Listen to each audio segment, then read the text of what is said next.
We're driven by the search for better. But when it comes to hiring, the best way to search for a candidate isn't to search at all.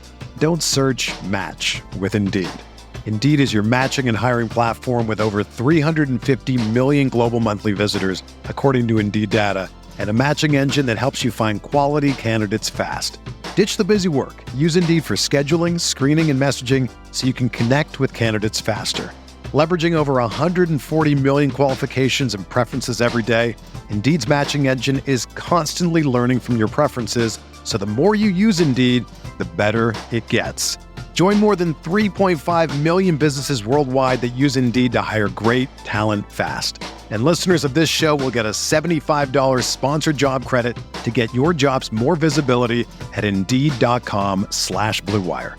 Just go to Indeed.com/Blue Wire right now and support our show by saying that you heard about Indeed on this podcast. That's Indeed.com/Blue Wire.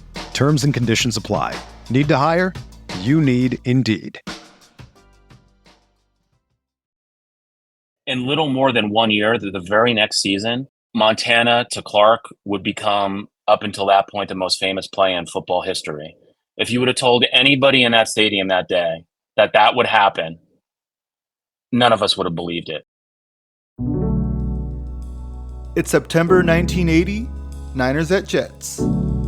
This is Remember That Game, the podcast about sporting events that take you on a journey and maybe chart the path of the zeitgeist. I'm your host, Thomas Emerick, and my guest is Michael Salfino, who writes for The Athletic and Topps Trading Cards. Also, check out the Breakfast Table podcast on Patreon. Michael, you were there in Shea Stadium to see Bill Walsh and his Niners, coming off a 2-14 season, bring their West Coast offense to New York City. Were they ready for their close-up? Probably not quite, but I would say that there were signs. They were already 2-0. The Jets came into the game 0-2. The Jets were coming off consecutive seasons with a young core, and people were bullish on the 1980 team, and then things started to fall apart. I don't think, Bill Walsh, nobody really knew, obviously, about even the West Coast offense. It was more like the Paul Brown offense. And there was a quarterback that wasn't even starting that day. And that's one of the interesting stories of this game as well. And basically looking back now, you could see how that was a first real glimmer of what was coming, and coming very fast.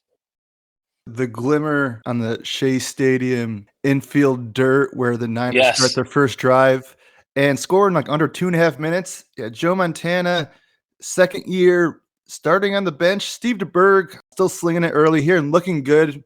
Dimes the corner out to Charlie Young. 7-0 Niners. Crowd is booing before New York's offense even takes the first snap here in Queens. There's some bullishness on them. I know they're 25-1 Super Bowl odds, the dark horse status perhaps coming into the season. But that 0-2 start, how much did that change the mindset? Yeah, even then we knew that if you start 0-2, your chances of making the postseason were de minimis. The interesting thing about the game, though, is that Steve DeBerg had laryngitis, and there were questions whether he was even going to be able to call signals, especially at Shea, which it was pretty much in the shadow of LaGuardia Airport. So the sounds of the Jets planes flying overhead, in addition to the crowd, which was pretty boisterous, would be a challenge for even a healthy signal caller to actually call signals. And that was so important to Walsh's offensive design, being able to audible at the line of scrimmage as well. So what they did was they affixed basically like a boom box to his shoulder pads in his back. That was like an amplifier, a speaker that he would speak into, and then that would obviously amplify the volume of his fragile voice. But the question was, the thing was like sticking out of his shoulder pads, like a giant rectangular box. So the question was, what's going to happen if he gets sacked? Like, how is this speaker going to survive? And that ended up being one of the keys to the game, and also really the first tangible evidence that maybe the Niners had found something in this, undersized quarterback from Notre Dame that was a, sort of unheralded third round pick. A very conspicuous speaker on Steve DeBerg's back, jutting out of the back of the jersey. I don't even know how they've got the jersey over it, to be honest with you. Injured larynx. You don't see that much with quarterbacks anymore. Defensive linemen being in position to injure the larynx. But yeah, Walsh worried. DeBerg, I guess, couldn't shout the West Coast offense terminology over that stadium pulse. Plus, as you mentioned, the sound pollution from LaGuardia. The air noise, the jet noise pollution, I guess. Yeah. Detached or something, and Montana comes in and finishes. Well, it was broken for well over a quarter, almost 2 quarters of the game. But Montana came in and was hyper efficient, showing the kind of perfectionist style of play that the Walsh offense demanded, much, I guess, more bullishly than anybody could have reasonably expected from DeBerg at that point. But nobody really knew who Montana was. And, nobody knew who Dwight Clark was. Nobody really knew what the West Coast offense was. It didn't even have a name yet. That was coming in the next year. Some things that are very new for the public. Not only does Montana taking a bootleg 14-0, but for the first time ever, Montana to Clark in the end zone to make it 21-0. Yeah, Montana to Clark. And we were just like, who are these guys? Who's Dwight Clark and who's Joe Montana? We knew from most people at the time, it was much more, the ratings for these bowl games were much bigger than they are now. And that wasn't like even a national championship game, but the Cotton Bowl was a big game. So most of us, especially in the stadium that day, watched the Cotton Bowl and we remembered, but that wasn't even the prior year, if I recall correctly. I think that was 2 years prior. Yeah. So I don't think, wasn't this Montana's second year? Yeah. I'm trying to remember off the top of my head. So, Montana was just kind of like some jabroni backup quarterback that nobody thought 2 seconds about.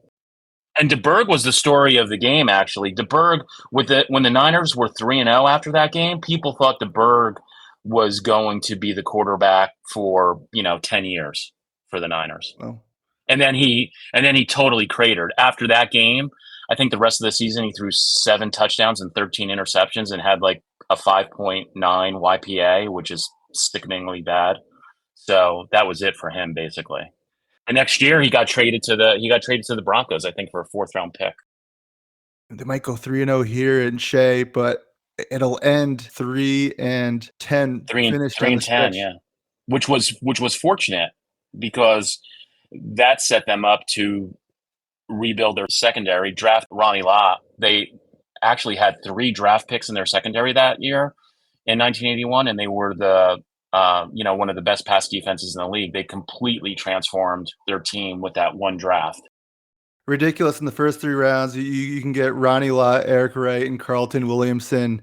The like's not seen since the Seahawks got the Legion of Boom, but not even all of them were in the same year. It was like years close together. This is the 81 draft. That was probably the second best draft after the draft that the Steelers had a year where they drafted like 5 Hall of Famers. It was like swung on stalwarts, Jack Lambert. It was like ridiculous. Just go down the list. They just hit on every player. The Jets were hoping they hit on a player in the top 10 who hailed from Alabama, much like they did with Joe Namath. They tried it with Richard Todd in 1976. Richard Todd's going to be down 21-0. Announcers were talking about how the Jets are only taking off at LaGuardia. What was the Richard Todd experience for Jets fans from the 70s leading into this one in September 80? Todd showed promise in 1970. I think it was 1977. When he almost beat the Raiders and threw for like 396 yards, if I recall correctly. And it was like the Raiders and Ken Stabler, who were the best team in football, won on like the last play at Shea. And the other thing that's interesting about this game is at the time, due to broadcast rules, nobody in the greater New York area we were unable to watch home games for the local teams. The only way to see the game was to actually go to the game or to drive like 90 miles to Hartford or something where you were outside of the blackout zone. So But that was, again, another game that we didn't see with Todd. And then Todd came back in 78. He was pretty good. But then in 79, he lost his job to Matt Robinson in training camp. And then, if I remember correctly, Robinson got into a bar room fight that they lied about. The whole team lied about. And he ended up spraining his thumb. And I think in week one against the Browns, he just could not throw the ball at all. And then he eventually got benched again for Todd in 79. The Jets weren't terrible. They were showing some promise with the young core, but Todd wasn't really established as the starting quarterback for the Jets, I would say, in fairness, until the 1981 season. And then that only lasted really 2 years. And then by 83, they had drafted Ken O'Brien, and, Todd was kind of on the outs. Some good young players, including Wesley Walker. Todd gets the offense moving finally downfield to Wesley Walker late in the first half, setting up their first score, 24-3. You mentioned 83. They take another quarterback, Ken O'Brien. He had a better skill set to unlock the potential with Wesley Walker. Oh, that's why I think Walker's probably the most underrated receiver in NFL history. First of all, the case for Walker is, since the 1970 merger, of all receivers with at least 60 touchdown catches, or even if you go down to 50, he has the best rate of catches per touchdown. In other words, fewest catches per touchdown. And I think his average length of touchdown was something ridiculous, like 37 yards for his career. And he never had what you would consider to be a top quarterback. Ken O'Brien did win a passing title in 1985, if I recall correctly. But, he had massive problems getting sacked, and he was just a poor fit for the offense that Joe Walton had designed, where there was never max protection. 5 receivers were going out on every play, no matter how overmatched the offensive line was. So it was kind of murder she wrote for O'Brien eventually. But for that brief window of time, highlighted by that famous 51-45 game where Wesley Walker had 4 touchdown catches, and Ken O'Brien threw like 6 touchdowns, and they combined for 800 and 900 passing yards. It was like just a crazy game. O'Brien versus Marino, right? That day. Yeah. So for that moment, yeah, Walker had a top Pro Bowl level quarterback, and you could see what he could do. But for the rest of his career, he was playing with like the dregs of the NFL. Like we're talking like Matt Robinson, Richard Todd, Pat Ryan. And he produced for all of the Jets quarterbacks. So, but the problem with this game was the Niners defensively just conceded all the underneath stuff, and they just wanted to shut down the deep passing of Wesley Walker and Lamb Jones, who was the 2nd overall pick in the 1980 draft and was an Olympic star and the fastest man in the NFL at that point. So the thinking was, when you combine Walker with Lamb Jones, how will teams be able to defend all that deep speed? But what people didn't realize was that Lamb Jones wasn't good at football, so all of his speed was kind of wasted. And in this game, even though Todd completed something like 42 passes for like 440 yards, Jones and Walker had 1 catch each. And I think Walker, as was often the case, was banged up in the game. He had just been coming off an injury, and I don't think he had many snaps in the game at all. Yeah, it seemed like Todd and Lamb Jones had like negative chemistry, and then with Walker. Yeah, Lamb Jones got open, in the end zone where we were, but on the opposite side. We were on the Jet side, right, like 3rd row. We used to have to yell at the players to sit down, because when they would stand up, we were pretty much on the same plane as they were. So when they would stand up and the action was down in the open end of Shea Stadium, you couldn't see over the players. They were blocking your view. So, and the players would look back at us saying, "I'm not doing anything for you," and we would be like, "Sit down," and people would be shouting obscenities to sit down. But the usual give and take of the fans at Shea.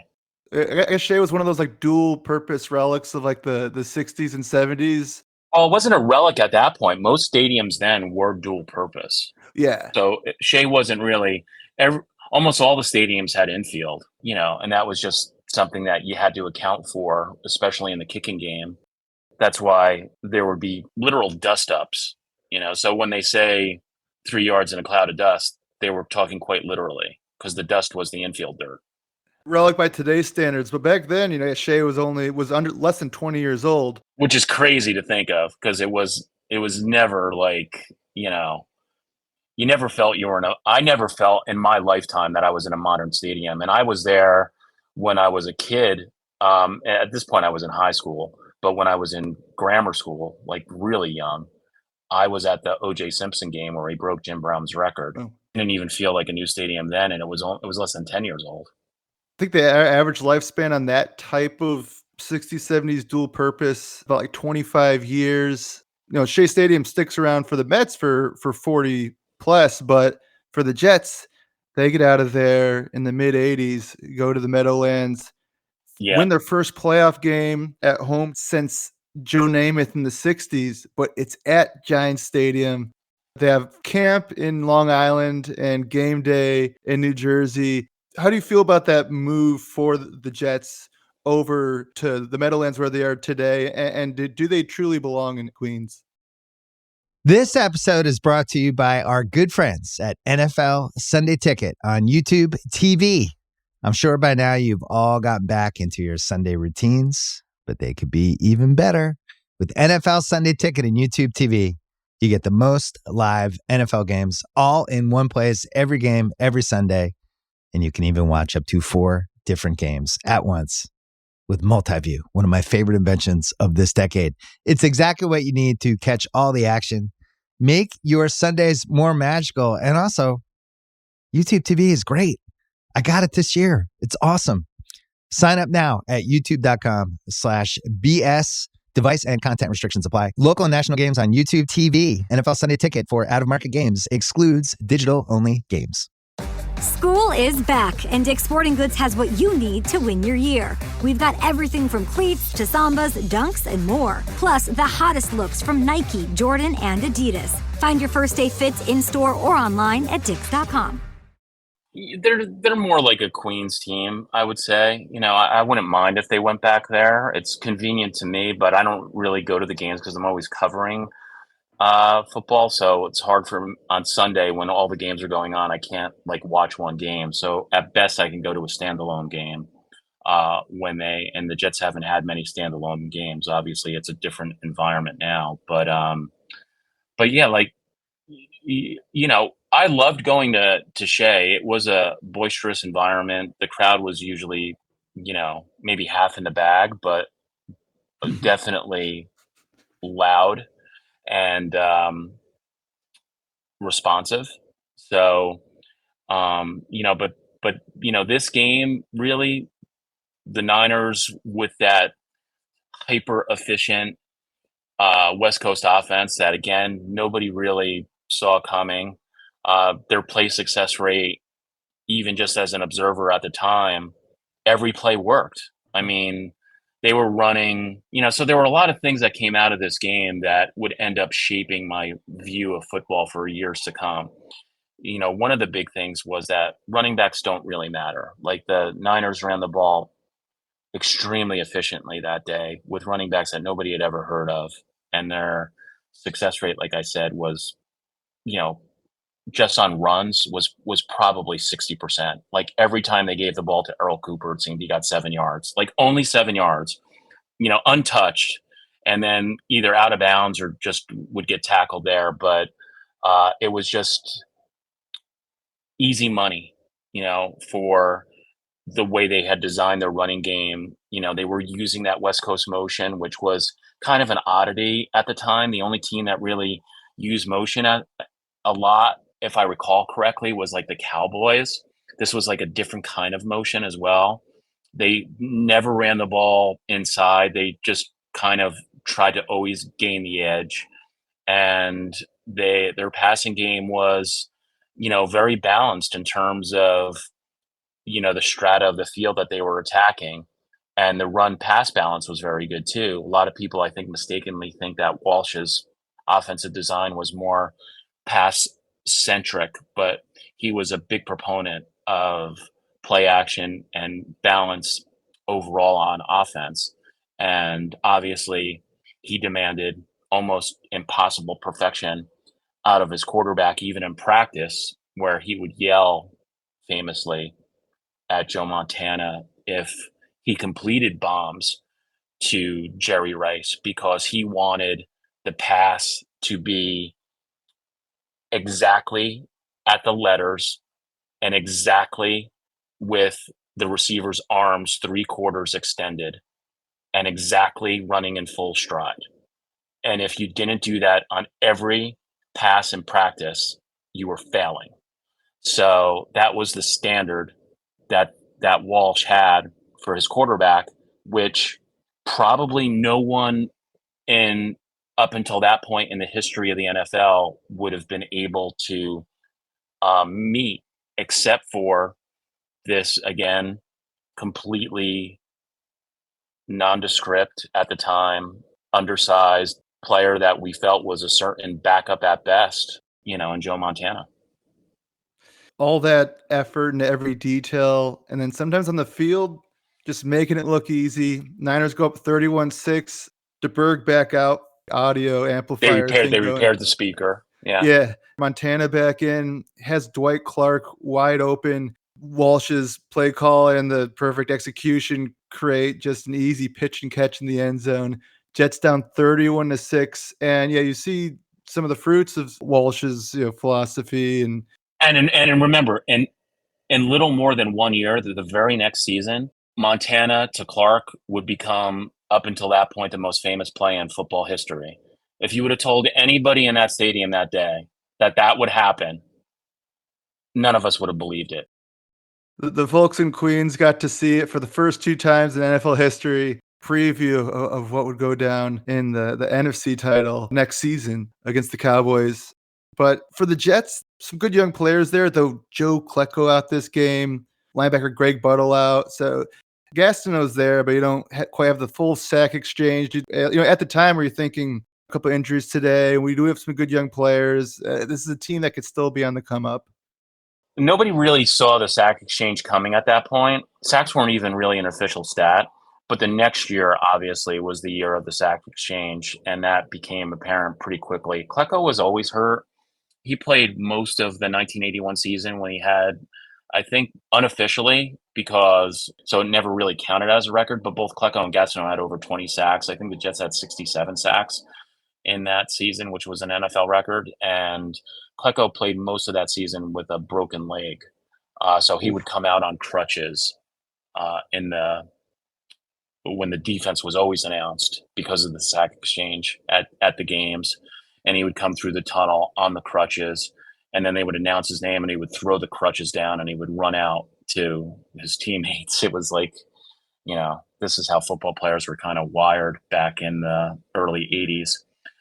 So we didn't really see that coming. One of the things that was interesting in terms of my understanding of professional football and what wins games is that the Jets were a very dink and dunk offense that day. Clark Gaines set it then NFL record for running back. He had 17 catches for like 160 yards.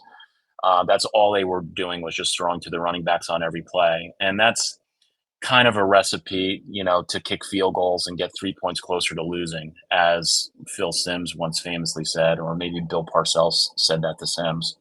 So, you need explosive plays to win NFL games. Usually the team with the most explosive plays wins. It's a huge winning advantage to get those plays of, like, say, 25 plus yards. And the Jets were just unable to do that.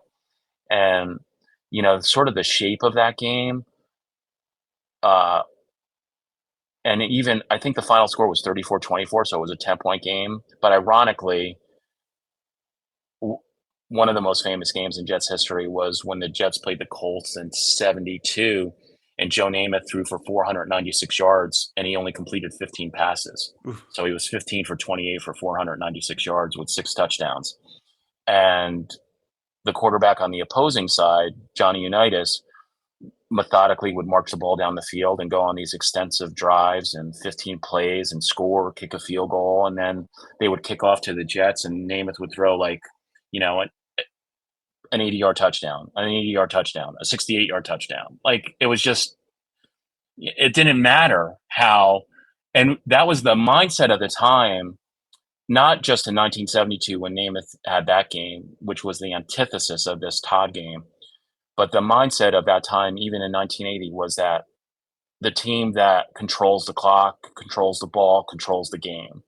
And it was clear that, no, you need explosive plays. Like, they needed to get Wesley Walker or Lamb Jones loose on deep passes, no matter what the defense dictated in that matchup. In other words, it's like the old Al Davis quote, we don't take what the defense gives us, we take what we want. And in that Jet game against the Colts famously designed a zone defense just to stop Joe Namath. They were in the same division. It was very important that they figured out a way to stop Joe Namath. So they designed this defense that was supposed to completely eliminate any risk of long passing plays. And then Namath comes in and throws for 496 yards on 15 completions, which is insane. That Namath's draft profile, remember, Namath was probably the most famous athlete even when he came into the NFL in the history of sports. First night game in football history was that Orange Bowl game with for the national championship when Alabama played Texas, and Namath came off the bench injured, and even though he lost, he may have gotten in on the last play of the game, which was a quarterback sneak. He had a serious knee injury, which was an ACL injury by the standards of today, a crippling ACL injury, but he played through it, and he was the MVP of that game. And then the ratings for that game were so monumental, and Namath became such a national celebrity that he not only pretty much enabled the AFL to survive and eventually merge with the NFL and change the face of pro football, but that was the reason why we got Monday Night Football. And famously, the first Monday Night Football game was Joe Namath and the Jets against the Browns. But Todd was more of he was a 7th overall pick. Like, people thought, maybe the legacy was important. Namath and Todd did play together for 1 year in Lou Holtz's wishbone style offense, which was insane and a total disaster. But I wouldn't say that anybody ever thought that Todd was a can't miss prospect. Like, at that time, when you were 7th pick at quarterback, people were just like, maybe this will work, maybe not. Yeah. Same in only they get both first round out of top 10 out of Alabama. Everything else completely different because in week 3 here against the Niners, and they're playing prevent. Unlike Namath, who just still diced the Colts, Todd is misreading safety, Ricky Churchman, and getting his lunch eaten by a rookie, or Dwight Hicks, who's already there for the Niners, is taking a downfield shot, dispatching it easily. With the Major League Baseball season underway and the NFL season just weeks away, there is no better time to attend live sporting events. One of my favorite memories watching live sports over the last couple of years was getting to attend a Washington Nationals game along with my good buddy Zach. We picked up those tickets on the Game Time app. It was so straightforward, able to check the view from the specific seats that we would be sitting in. Once we purchased those tickets, travel straight up to the stadium. The tickets are in the app. Straight through the gates to your seat, grab a hot dog, and get ready for the action. Game Time is an authorized ticket marketplace for Major League Baseball, which makes getting tickets faster and easier. With killer last-minute deals, all-in prices, views from your seats, and the lowest price guaranteed, Game Time takes the guesswork out of buying tickets. Browsing through the Game Time app is simple. You're able to check out all the latest MLB games that are coming up or other high-profile events. So take the guesswork out of buying MLB or other sporting event tickets with Game Time. Download the Game Time app, create an account, use the code ROTOVIZ for $20 off your first purchase. Terms apply. Again, create an account and redeem with the code ROTOVIZ, ROTOVIZ, for $20 off. Download Game Time today. Last minute tickets, lowest price, guaranteed. And going to the CBS NFL Today halftime, Brent Musburger brings us in. Not since the days when Dwight David Eisenhower was president have the San Francisco 49ers got off to such a start as this. They are routing the Jets of the highly touted AFC. And then they show the scores, and Pittsburgh's in this back and forth, the team of the 70s, but they're in a back and forth with the bottom-dwelling Bengals. They'd show the scores throughout the game, and Steelers would lose that one and miss the playoffs that season.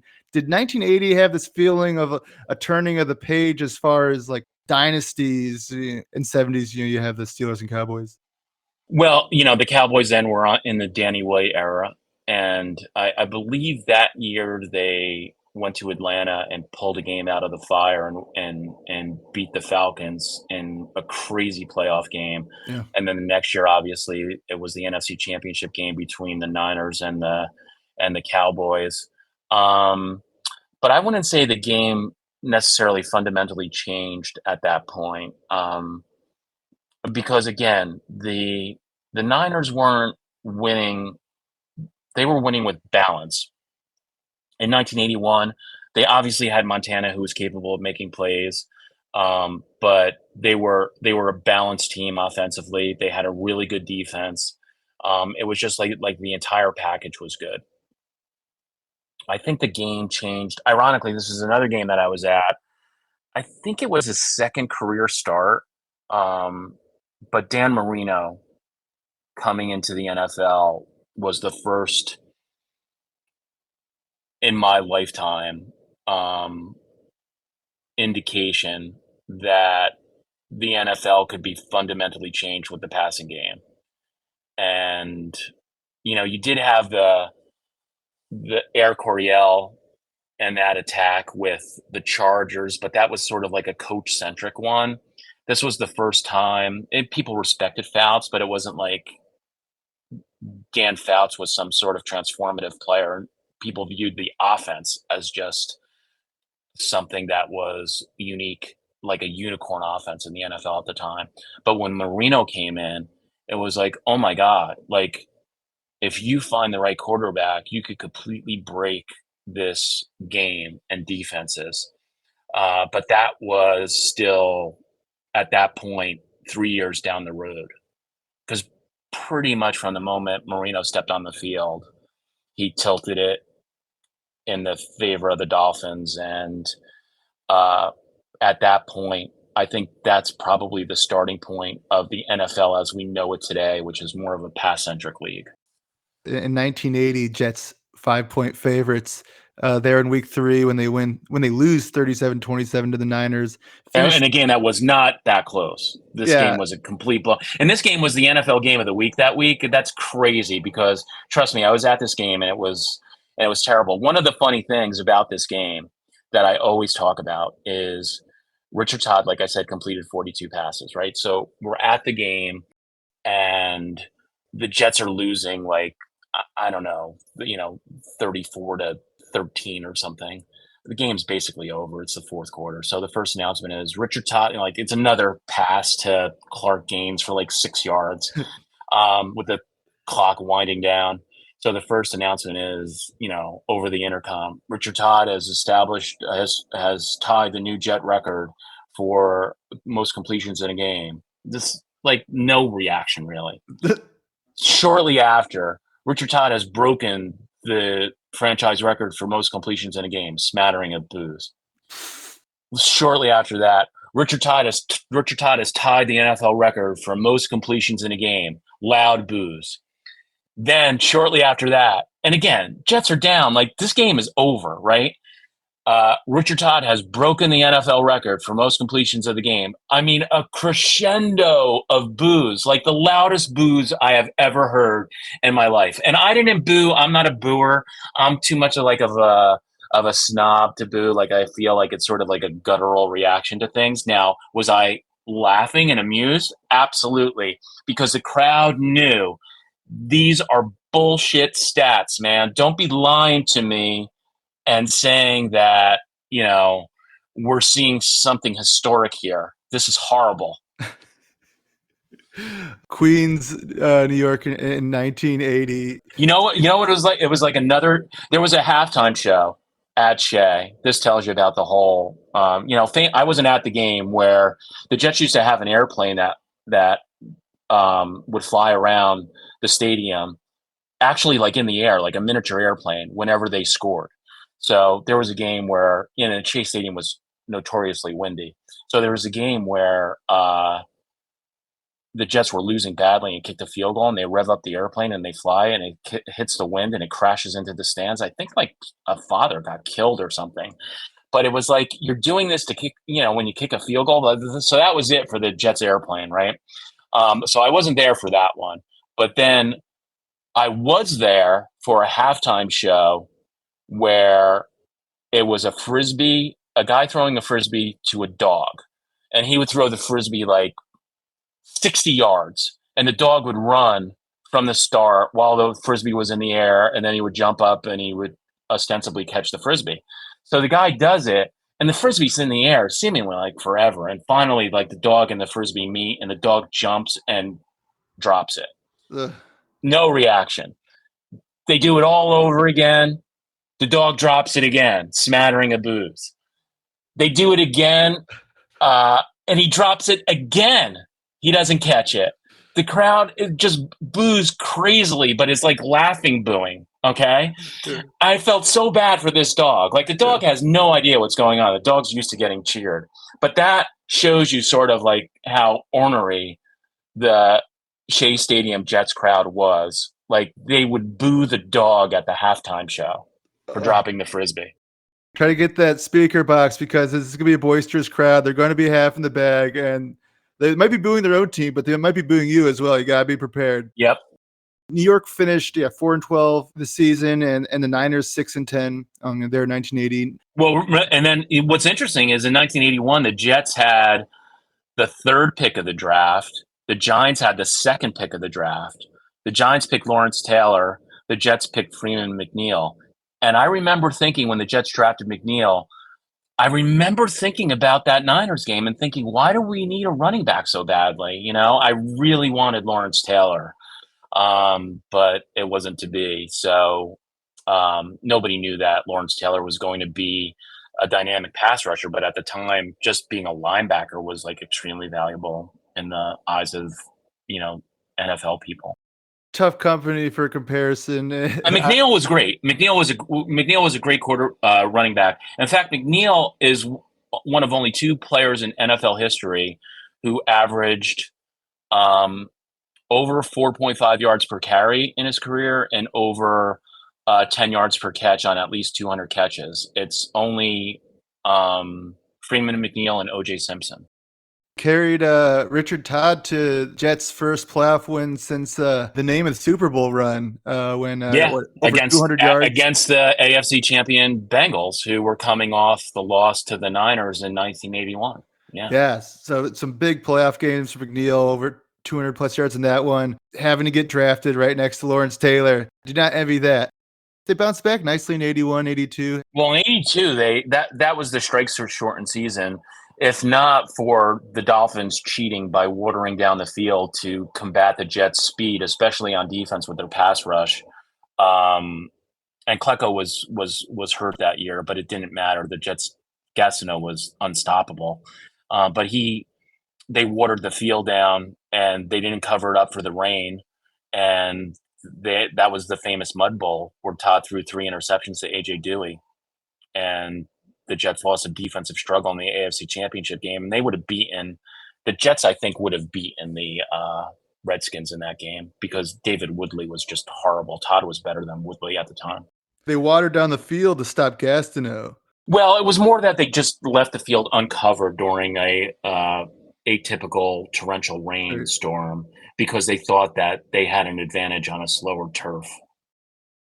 From 80 to 18 years later, in September 1998, you have Jets-Niners again. in the infield stand, but not at Shea, instead at Candlestick. Candlestick, Garrison Hurst. I remember Yep. it well. Glenn Foley threw for 400 yards in that game, if I recall correctly, and then got benched. Oh, Parcells was taking no shit. That was the year where I think they started out, they lost that game, then they lost the next week, I think, to Baltimore. And then the Jets went to Vinny Testaverde, and they killed Peyton Manning, if I recall correctly. And then the Jets went on with this wild run where Testaverde actually was playing with, that was Dan Henning was at the helm of the team offensively at that point. And they went on a huge run and won the AFC championship the AFC East division that year, and then lost to the Broncos in the AFC championship game, even though they were winning like 10-0 in that game. the Jets get a couple AFC title appearances, but the Niners come away with 5 Super Bowls, 10-win seasons in every year except the 82 strike season. And toward the end of the era of that dynasty with Montana's heir Steve Young, did that game have you reflecting at all about how sustained the Niners' success had been and how fleeting it tends to be for the Jets? Not really. Like the Jets at that point, we were sort of optimistic. We didn't know exactly. I think that the consensus view at that point was that the Jets, even though Glenn Foley was the quarterback, that the Jets were a playoff caliber team. They had Bill Parcells as the coach. They had a really good defense. They had Bill Belichick as their defensive coordinator. That was even considered a big deal at the time. So I think we were shocked by just how ineffective the Jets defense was that game, and kind of shocked by how effective the offense was. But the next week, I think, was sort of the downfall of Glenn Foley. And then ultimately the Niners dynasty proved very fragile because Steve Young got hurt with the concussion, or maybe the next year. But, his career, which was fantastic, did not really start until age 31, which is just nuts. Like, can you imagine if Steve Young had played like his whole career with Bill Walsh and that Niners offense? His numbers would have been something that no one would have been able to ever match, especially adjusted for his league. But, by the age of 37, that was it. His career was pretty much over because of the concussions. That West Coast style that the Niners ran, obviously more efficient. When that got brought to the Jets in the early 2000s via Paul Hackett, did it seem like it could possibly potentially bring the same efficiency and then parallels with what his son Nathaniel's trying to do nowadays? Well, I would say that for that style offense to work, it's so quarterback dependent, and you need a level of play and precision that is outside of the grasp of 99% of the quarterbacks in the NFL. Like even great quarterbacks in a vacuum could not thrive in that style of attack. Like, Patrick Mahomes could. I think he's proven that he could. Josh Allen couldn't. Aaron Rodgers obviously could and has, and hopefully as a Jets fan will again. And yeah, you do have,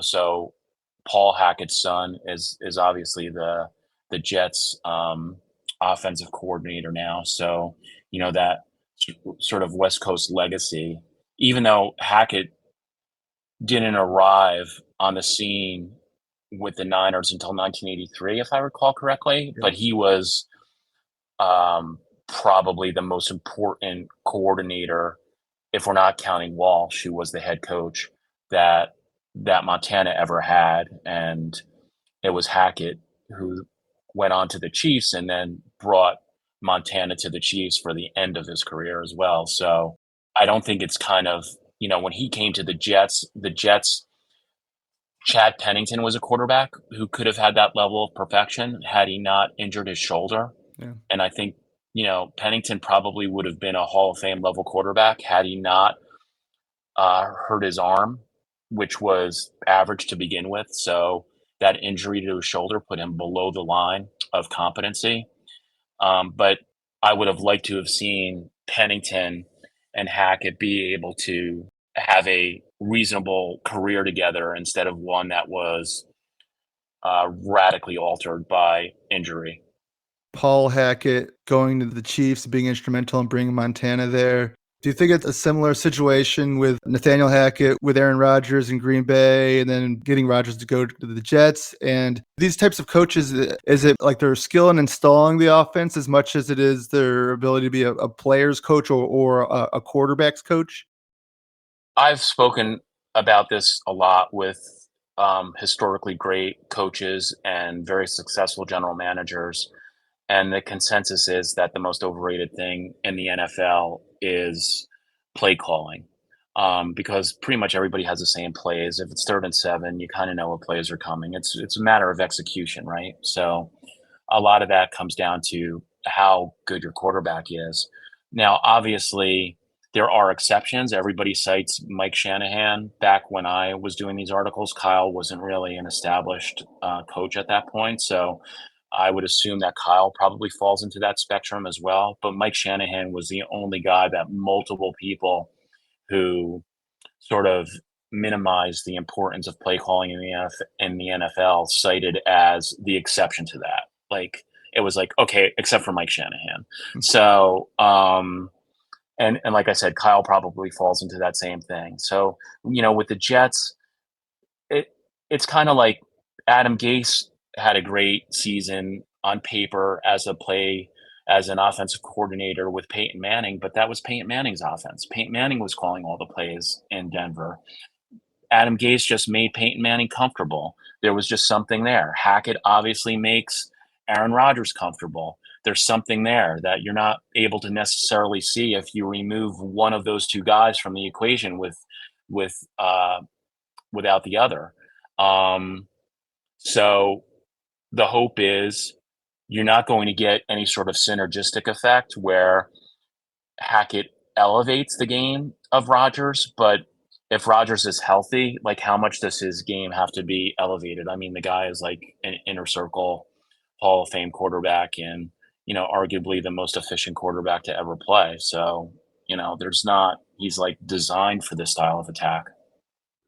New York Jets, San Francisco 49ers, week 1 in 2024, but yes, looking forward to that. Like, I can't tell you, as a Jets fan, bring them on, man. I want to know right away. Like, make the statement. That's the opportunity. It's when you think you're good, the opportunity is to go out and beat the best on the road. Now you've completely commanded everybody's attention. There's no downside. Nobody expects the Jets to win. They're like 5-point underdogs, I think, in the future line, 5.5. What do you look for week 1 in gauging whether an offense has arrived? Well, the most important stat in the NFL is yards per pass attempt. It's actually yards per pass play, which adjusts for sacks and counts sacks as pass plays. So that's the key stat. For a team to be a Super Bowl contender, they need to average about 1.5 yards per pass play more than their opponents do. If you hit that number or you're close to it, you're a legitimate Super Bowl contender. If you're well below it or closer to average, irrespective of your record, you're kind of a fraud. So I'll be looking for the Jets to dominate that statistic. This is going to be a battle of the team that historically has been the best at this stat, because they are very good at preventing yards per pass play, and they're very good at gaining yards per pass play. But typically, the reason why the quarterback position is so important is the team that wins that stat is going to win 75% of the time, and it's more driven by the offense, which is more predictive than the defense.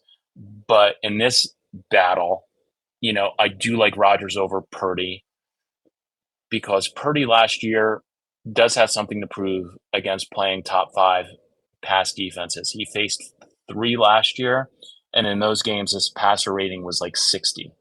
His yards per pass attempt was like 6. So, or yards per pass play, well under 6, I believe.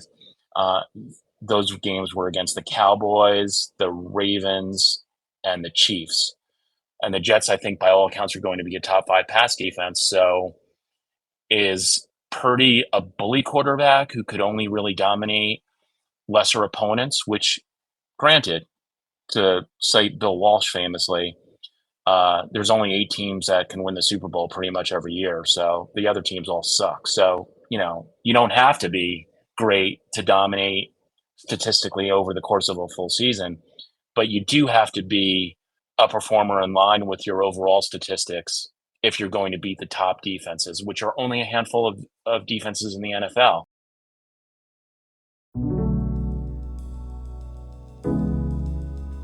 This has been another episode of Remember That Game. Please rate, review, subscribe, and check out more episodes.